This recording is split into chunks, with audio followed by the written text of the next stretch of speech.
Hizbullah kembali menargetkan pasukan pertahanan Israel atau IDF. Berikut video detik-detik Hizbullah mengebom segerombolan intelijen Israel. Hizbullah kembali menargetkan pasukan pertahanan Israel atau IDF. Namun kali ini Hizbullah justru menghancurkan pasukan intelijen militer Israel. Adapun segerombolan intelijen Israel sedang berkumpul di pemukiman Metula. Hizbullah sempat memantau dan membidik intelijen Israel. Tidak berselang lama, Hizbullah menyerang dan menghancurkan intelijen Israel beserta pos militer.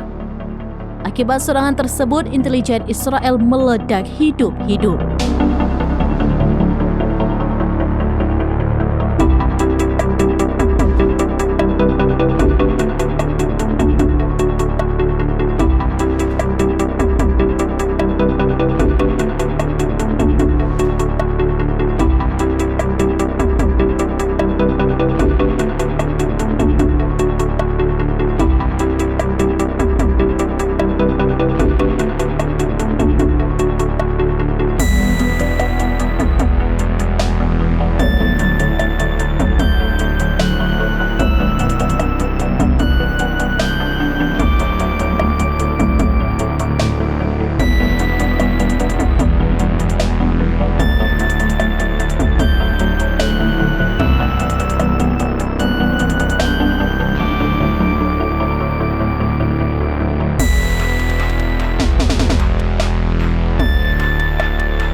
Demikian informasi terkini Syederalun. Saksikan terus beragam informasi lainnya. Jangan lupa like dan share seluruh akun serambinews.com.